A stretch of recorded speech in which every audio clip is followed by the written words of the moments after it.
Hello and welcome back to the Taylah Louise Budgets channel. It's been a long time since my face has been on here, but today we are bringing you part 2 of my mini series, Budgeting Beginners. So today's focuses are going to be on how to actually set up your zero-based budget, how to organize your categories, any tips I've learned along the way, and how I use a semi-permanent budget. So I hope that you do enjoy. If you're keen for this video, stick around.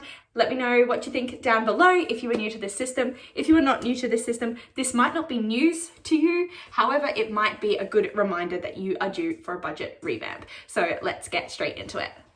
Lately, I've been thinking, I want you to be happier. I want you to be happier when the morning comes. Okay, this is going to be a very chatty video. So if you just want to know the steps to actually doing a cash envelope system, check out mini series number 1. If you are interested in how I set up my target bills tracker method where I get ahead of my bills, then check out mini series number 3. That'll be coming soon, hopefully next week. But for now, we are going to kind of break down the categories and semi-permanent budget that I use, as well as any tips that I have learnt along the way with my million revamps of my budget that I have done using this system for about coming on 18 months. So the first thing that you need to do is actually work out the sections of your budget. So I use my paycheck budget template. So this is a template that's for sale on my Etsy store, Taylah Louise Budgets. This is a blank template that you can fill in with your categories. I have a printed copy and laminated copy with a heap of the categories that I used to use, as well as I have a copy with my more simplified system, as I have changed up these groups of accounts multiple times throughout this journey so far. So as I said, the first step is to actually work out the sections of your budget. I'm still working out the best way to communicate this to you, but I'm just going to give you mine as an example, and I'm going to really break it down. Obviously, this is different for everyone, but everyone's going to have a section of their budget called bills. These ones come in every week, fortnight, month, etc. So you will have a bills kind of section of your budget. There is a certain amount of money that is non-negotiable that has to go towards your bills. Then you have your variable expenses. So these are your weekly expenses. These are the things that you put in your wallet, and when you leave the house, you might spend this money. So this is the money that every week or fortnight or however often you need to organize your budget, this is the money that you need to set aside because you will spend it. For example, this is things such as food and splurge. Everyone needs splurge money. Everyone spends a bit of miscellaneous money on random things that you might need and or want, and fuel. So these are just a few examples of a very simple budget, the types of things that you might find in your variable expenses. For myself, I have about 7 or 8 categories in here. There's a lot more that I spend money on in a week or fortnight. Then we have sinking funds, and these are just like your little mini saving pots. I call them saving pots because these are the ones that you just give a little bit every few days, or well, every paycheck you want to put a little bit into your sinking funds so that they grow over time. So as if they were a plant, you are adding in little amounts so that they would grow over time. You might eventually take them out of that pot and spend it or do something else with it, but you want to grow these ones. So these ones can change. They can differ in terms of priority. You might have low priority and high priority little savings pots or savings funds, and they can be really simple or really complex. You might have just a handful, just a few, like my friend Karakash, or you might have a lot, like myself or my friend Marlene from Snow Gardener 307. Some of us that have been doing this for a while have lots of envelopes and lots of binders because we really like to break down our budget into little bite-sized chunks. And some of us like to have less savings pots, but have more in them so that they can cover a range of different things. And I'll get more into what examples we might have for this a little bit later. The next section of the budget, which some people might include in this section, as well, but for me personally, I like to break it down, is saving. So while you can just have high priority sinking funds that is technically your savings, I like to, when I do my budget, I like to break it down and know that I am putting a certain amount of money to my big savings, because some sinking funds are actually things that you might spend on frequently or on unimportant things. So for example, I might have a beauty savings fund. I might have a clothes sinking fund. I have a Christmas sinking fund. So these are quite simple, quite unnecessary luxuries in life, spending money on these sorts of things. Therefore, I like to ensure that I am putting money towards my life priorities, as I call them, each paycheck. And the way that I do that is by breaking apart my sinking funds from my major savings goals. And these are things like car, house, etc. So the things that I'm really prioritizing right now.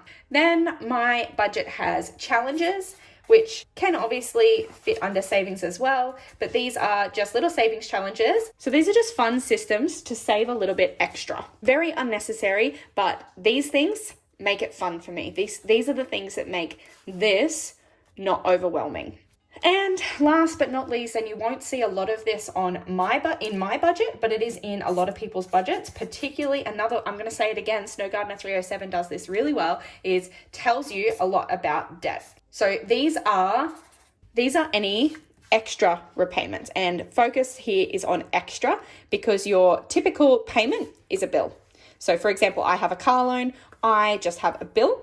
However, I do have an envelope, and see, I just call my debt my sinking funds because I've just got one envelope that's debt, and I am saving up extra to put towards extra repayments. Chris Budgets is another one that does really well at documenting her debt payoff journey. This is part of the kind of Dave Ramsey system, the budget mum system of paying off your debt, which is why a lot of people get into this cash stuffing system, is because they have debt. I personally wanted better habits. I wanted to know where every dollar was going, and this system allows me to do that. And I'm going to get into more detail about why and how that is now. So the reason why I've broken this down is because I'm going to constantly be talking about these categories as we move forward. So within those categories, I actually work with a semi-permanent budget, which means that my income is the same every fortnight. So I have the same number of income every fortnight. And because of that, I have basic systems in place where I can ensure that the similar amounts of money or the right amount of money goes towards my categories. So I call it a semi-permanent budget because it is malleable, it is changeable. I do my budget up every time I get paid. Here's an example. So on the 9th of August, I had a paycheck come through, 2205. That was my paycheck. I put $1,100 to bills. I put $1 to my cushion. I put $450 to variable expenses. I put about there's 140 on here going towards sinking funds. So it's a 240 on here going towards sinking funds and major savings. I've got $29 here going to other miscellaneous things. And then I haven't even written it there. I believe it's $265 going towards savings challenges. So I have sections of my budget and they get very similar amounts each time I get paid. However, that does differ. Remember, that was the 9th of August, and now we have the 23rd of August. This time, we still have $450 going towards variable expenses. We still have $1,100 going towards bills. However, this time we had $190 going towards sinking funds, $190 going towards my priority savings, $25 going towards miscellaneous, which is emergency, which is kind of a sinking fund, and we had $250 going towards challenges. So you can see that those numbers are slightly different. However, the standard breakdown is usually the same. My budget is going through some changes at the moment. However, I like to have it set up that it remains the same every time I get paid. So I will always put my bills here, and there's room on my tracker to separate out your bills. Some people like to pay bills in different ways, and I will break down shortly how that is. But you'll have your bills and you'll have an amount. Then we have your variable categories. And you can have a total amount that you want your variable categories to be, and then you can change how much you get in each category each time you get paid based on what's going on in your life. For example, if you book a beauty appointment or your family needs to get haircuts, you might put extra in on this pay cycle than the next pay cycle when everyone's got fresh haircuts and you've got fresh nails or whatever, and you don't need to do any of those things. One example of this for me is fitness. For myself early on, I used to budget in fitness out of my weekly paychecks because I played netball every week and I had to have $15 to pay netball. Now, because I have my target bill tracker system, I'm prepared for my netball payments and I count that as a monthly bill. So I no longer stuff fitness most of the time. Most of the time I don't put anything in fitness because it's already prepared for. But otherwise, I would still be budgeting that out every week. The amount that I put to fuel changes all the time because I've worked out that if I put $80 in one fortnight, I can put $50 in the next, and that'll be enough fuel. So it differs slightly. Then we have sinking funds. And so we have a section for sinking funds, and these are the categories that I use. Again, it can be much more simple. I will go through again examples of a really simple sinking fund setup because no one needs as many categories as I have. I'm just OTT with this. And part of that is because I find this so fun and I've been doing it for a while now that I can keep track of what to do. And I will say this here is not as simple as it actually is. If I go through, I have taken out this one, I've gotten rid of this one and this one. I've gotten rid of this one and this one and this one and this one. All of those ones I just scribbled out, I've actually taken out of my envelopes to simplify it because I felt like there was too many and my money wasn't stretching far enough to make any progress in any of the other ones. So I am constantly revamping and changing my budget to suit me. As your income changes, as your circumstances change, as your priorities change, or as your goals change, this changes. And that's okay because there's always another paycheck and you can always do things better or differently in the next paycheck if that's going to suit your life. Then on this sheet, we have the savings section. So this is where I consider priority savings. So the things that you are wanting to prioritize in your life. You might also have a section on here for debt as well. You might have an envelope for debt here where you can track your debt. I believe my printout actually says debt/save or something so that you can track it however suits you. Then on here, on my one, I have challenges because challenges make my life go round. And that is a priority for me, is having savings challenges. Part of it is to make this fun for you to watch when I do my cash stuffings, but also because I find that these really motivate me. I don't want to put lots of money in my sinking funds because I want to do this savings challenge, and having that savings challenge and that savings goal really helps me to strip back my variable expenses. All right, so when I talk about having a semi-permanent budget, we talk about having a rough draft or a basic adaptable setup. So for me at the moment, if my income is say 2205, which is what I'm just currently receiving per fortnight, I'm going to bring out my calculator for this one. So 2205, at the moment, I'm putting $1,100 per paycheck towards my bills in the future. And again, I'll break down that system in my next mini series video. Immediately, $1,100 is going towards bills. Variable, lately, I've been doing $450. Keep in mind that when I started this system, $450 was not enough. I was not trained enough or frugal enough to only spend $450 a fortnight. I definitely spent $450 in food alone per fortnight, per 2 weeks when I first started this system. Now, I'm a lot stricter. Keeping in mind also that there's a few other things that I've taken out of my variable expenses because beauty and fitness, some of those things I consider as bills now. However, $450 does not feel like much, and I do use it up every fortnight. So that's why I don't have a lot of rollover or a lot of leftover money after each paycheck, because I've worked out that $450 is pretty much as tight as I can squeeze myself when it comes to variable expenses. So I take off $450 and then I have $655 left. So then we look at sinking funds, and I always try and do about $200 to my sinking funds feels like a good amount. Feels like a healthy amount to put towards things that I'm going to spend money on in the future. So some of these are going to treat myself, like getting a tattoo or gambling or buying clothes. However, some are things that I consider to be important, like preparing for a new phone, because that will happen eventually and it can screw my budget. Health, for instance, I need to go to the dentist, I need to get new glasses, those sorts of things. Preparing for Christmas, that's a very expensive time of year, and if I just let my December paycheck sort that out, that's not a good time for me. Preparing money for anything to do with my dog or anything to do with my partner, those things are important to me.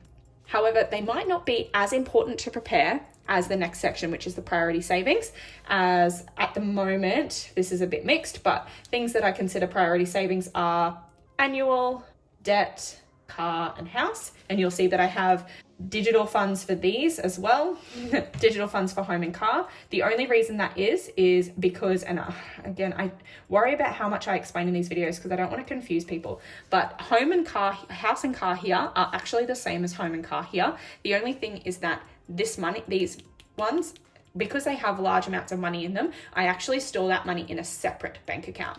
All of these other sinking funds, if they have placeholders in them, so if I have too much money in them, say I've got over $100 in Beautify, I don't want that $100 just sitting in that envelope in my house. So I tally all of that up and put it all into one bank account together as my placeholder money. However, for things like car and house, I have those as totally separate accounts because I don't want the money that's preparing for my car service to be mixed in with the money I'm going to spend on my boyfriend's birthday, because I don't want to get that mixed up. This money is important money, hence being a priority savings. I hope that makes sense. And then you've still got things like emergency and IOG, which is, that's money that I owe my other half. If you want to hear more about that, I explain it in my other videos, but it's kind of like an IOU for us in our house buying journey. Okay, the next part is challenge, and these are my challenges. So if I put $200 towards my priority savings, that leaves me with $255 in total to put to savings challenges. So those savings challenges, eventually when I finish the challenges, I can work out where in my budget I need to nominate that. And usually if there's something upcoming, it might be going to help myself out for that, especially if something's unplanned or unexpected. I recently finished a 100 envelope challenge and I had $2,750 as a result of that. So I filmed a whole stuffing video as if I was getting that as income, and it was almost like an extra paycheck. So it was kind of like preparing for the future, and it's really good. Savings challenges are a really good way to trick yourself into saving extra money, because you might feel like you're already saving $400, but because this is so fun, you don't realize that you're actually saving another $250 here. And I know that not every budget looks like mine. My bills could be a lot higher, and to be honest, they are about to be a lot higher. And that's going to take a lot of the fun out of this for me, but life changes, and I have been trying to take advantage of the stage of my life that I'm in that has allowed me to use this system. And I assure you that the amount in my account is double what it would have been if I was not using this system. Okay, I'm gonna get off my high horse and move along to the next section, because I've got 2 pages of notes for this video and I'm a third of the way through my first page. So I need to get a wriggle on. That is the idea behind my budget categories and how I work out a semi-permanent budget. The next part to talk more in depth about is bills. So now I've sectioned out this video to kind of break down each section of each category system and share any tips that I have on that. So when it comes to bills, you have a few options regarding what you want to do. Some people like to just pay what's due in the pay period. So you might have, if you don't have a monthly income, if you get paid every 2 weeks like me, you might look at, okay, what are the dates going to be? Let's say it's a week, okay? Because that's going to be easier. Say it's the 1st to the 7th of the month. So within those dates, you would look at what bills are coming in within those dates. And you might have on the 2nd your phone bill, and that's $50. Then you might have on the 4th your internet is due, and that's $70.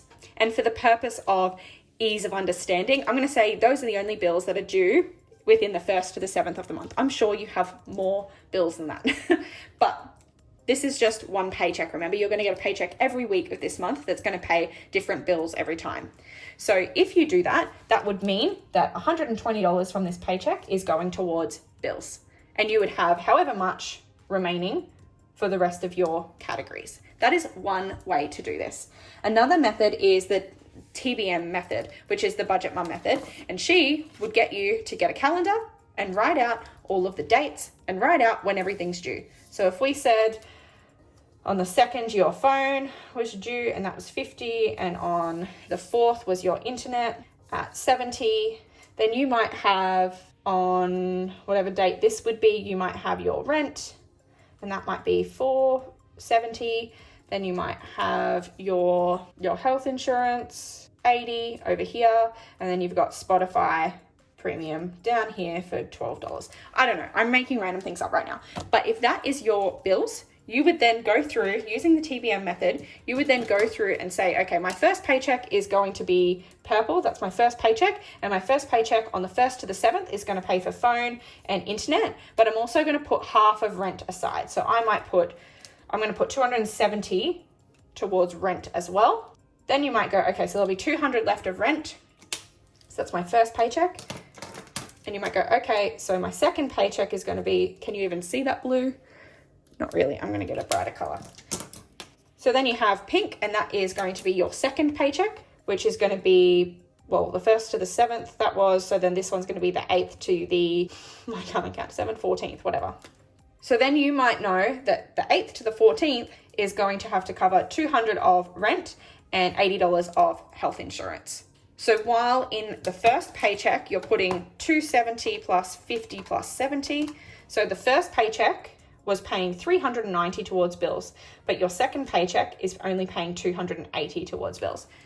So as long as you fill out one of these forms every time and zero out your budget, you will be fine.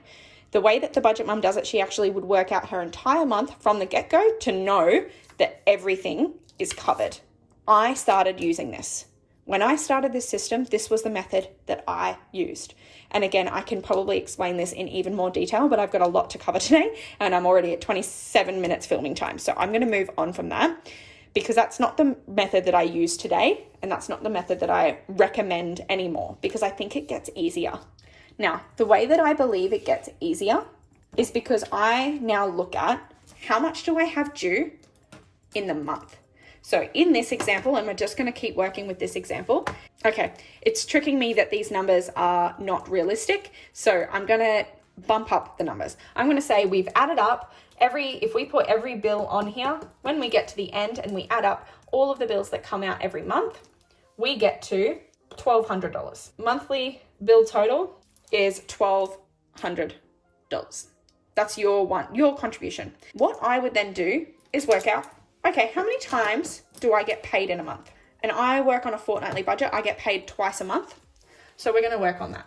So that means at minimum, 2 times paycheck equals I need to put $600 towards bills every paycheck. However, if I put $600 towards bills every paycheck and I'm paying during that month, I might not have enough to cover the bills when they come out. For example, if rent tries to come out, I might have actually needed the other $600 to help me pay for that.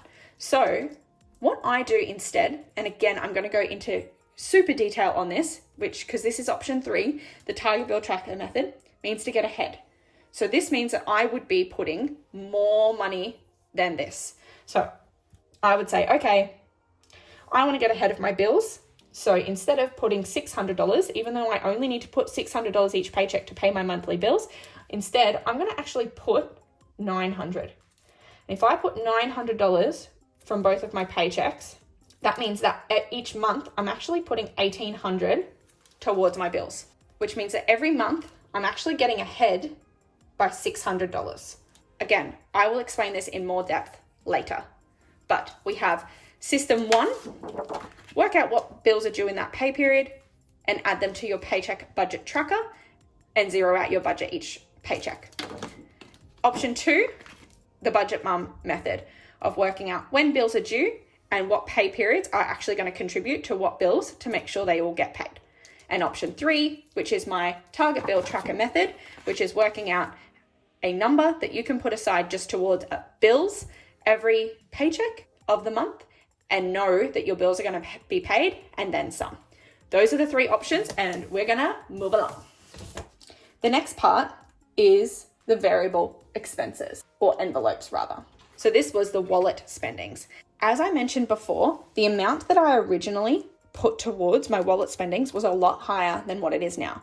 You get better at not spending money, at rolling it over, at wanting to save it, at not wanting to hand over that cash. And that is why cash is so powerful when it comes to a budget. To keep it super simple, you could have just a few envelopes. You could have splurge, food and fuel. But if your life is different, you might have other things. For example, you might have beauty because you like to get your nails done. You might have miscellaneous because you have kids and things just pop up and you have to buy this for school and that for school and whatever. You might have a miscellaneous category as well. You might have whatever category suit you. I know that fitness is missing from here when it comes to my budget because I like to play sport and that costs money each week. Either way, you are working out, again, what money you need in your wallet and what categories you need in your wallet to spend on different things. If you need a way to work out how much are you spending on these things, because you don't know. Like if you are like, oh, well, one week I might spend $800 and the next week I might spend $500, or if you just have no idea how much money you spend, that is where you start. Actually look at your bank statements and see how much you spent. I know that when I started this system, I was using these sheets that I've created, and again, are on my Etsy store. These were monthly check-in sheets. So I would track my spending, bills, any money I spent on myself, what I spent on food, what I spent on others, and other miscellaneous expenses. I liked to track how much I budgeted towards these things, how much I actually spent towards these different categories, and I compared them with the previous month to look at my trends. And this really helped me to make sure that I could get my semi-permanent budget to a place that worked. Now that my budget is in a place that it works, I don't do this so much anymore. I don't actually monthly check in how much I spent, because I don't do anything with that information.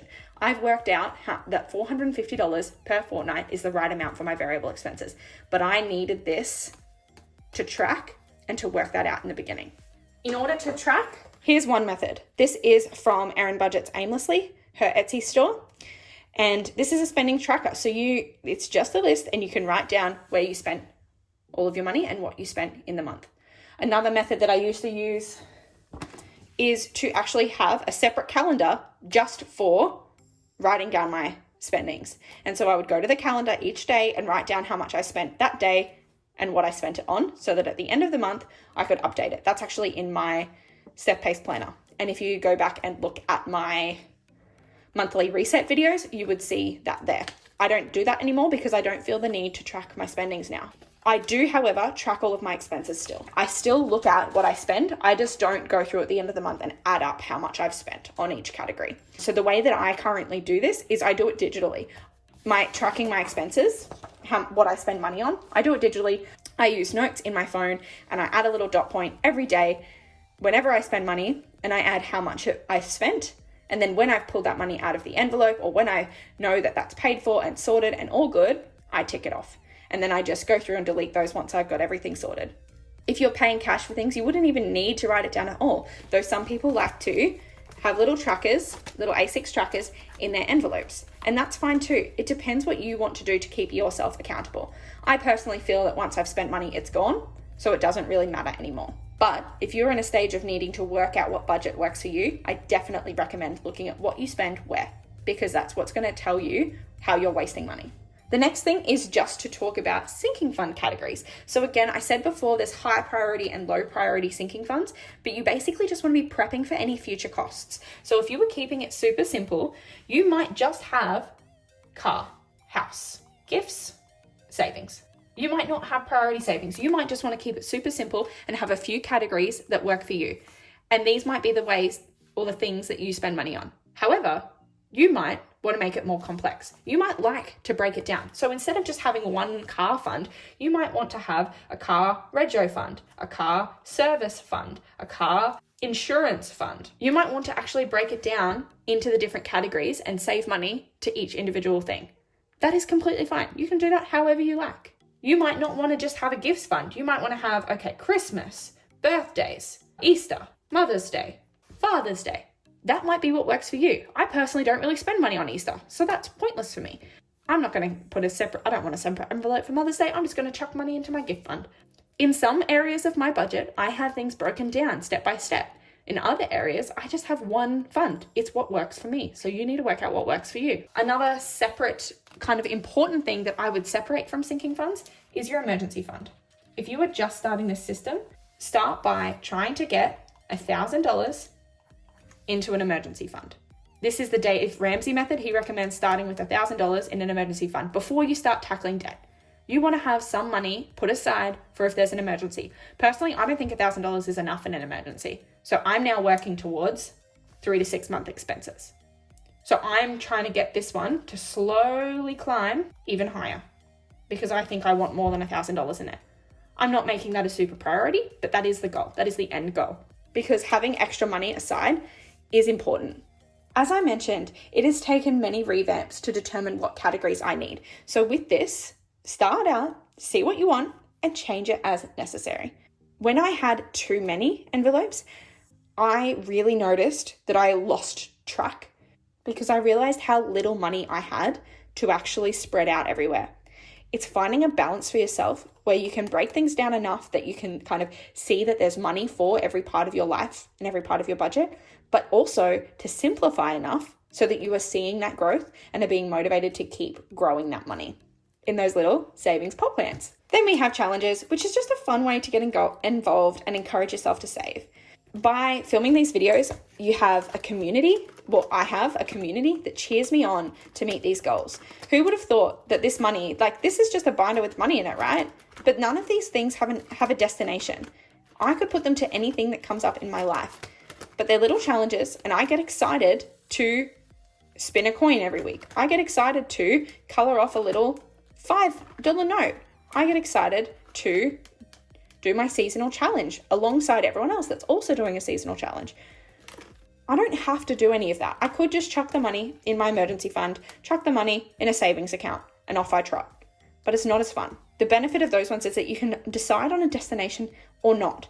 So the seasonal one, I don't know where that's going to end up. But when I do a tracker that's like a rainy day fund or something, you know that that's going to go towards your emergency fund. It's going to go towards a rainy day. My seasonal fund, however, gives me room in my budget. If there is a sinking fund that I find that I don't have and I need to spend money on something, or if I have a sinking fund that's not stocked enough for something, sometimes you get to the end of the season or challenge and you go, oh, sweet, I was unprepared for this thing, but I've got $300 from this challenge here. I could nominate that towards this thing that's popped up in my life. So challenges are really helpful in that way as well. Okay, I think that might be it. Oh, no, it's not, because I haven't spoken about debt. So debt is where you can look at what you're going to do with your extra money.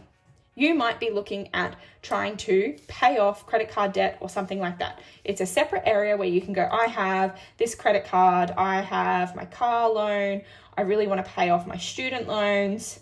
And you can go, out of every paycheck, you might go, okay, well, I'm going to put every spare cent, like I was doing before. I had $200 for sinking funds, $200 for extra savings, and I had $255 for challenges. So I might just put $255 towards extra debt for now. That might be my savings challenge, is to pay off debt. Or I might go, okay, I'm going to put $150 towards challenges, and that's going to leave me $105 to divvy up amongst my debt. And then I'm making $155 legway every time I get paid on these things. Oh, sweet, I just got $50 for my birthday. Oh, mum just gave me $200 for my birthday. Sweet, I've now got $250. You know what I'm going to do? I'm going to put some in my sinking funds. I'm going to put some in my emergency fund. And then I'm going to chuck $20 on that credit card, $30 on my car loan, and $10 on my student loans. And now that's $60 closer I am to being paid off my debt. Those little amounts add up, especially if you get in the habit of doing it every time and you get in the habit of looking at that debt go down and get excited about it, which this system allows you to do. Okay, I have been talking for far too long. I hope you have enjoyed this part 2 of my mini series. I hope some of these tips and tricks and things that I've learned along the way have helped you. As I said, I'm going to go into a lot more depth about my build tracker system in mini series 3, which I'm hoping to get out next week. I'm also hoping I can get this video out tomorrow, and it's pretty long, so finding the time to edit that might be difficult, but that's that. That's all the tips that I have for you today. I'm going to shut up and go and try and edit this video, and I hope you have enjoyed. If you have, give it a like. Make sure you subscribe and hit the bell to be notified every single time I upload. I promise, for those of you that are familiar with this system, I'm not going to film too many more of these videos, and we're just going to be getting back to my scheduled programming of my cash stuffings very soon. But I hope you have enjoyed. If you want any of the sheets that you've seen, I will have the links down below to my Etsy store and to any other stores or channels that I've mentioned as well for extra info if you need it. But if you comment down below, I will answer it. I get back to every comment. Otherwise, I'll see you in my next video. Bye, guys.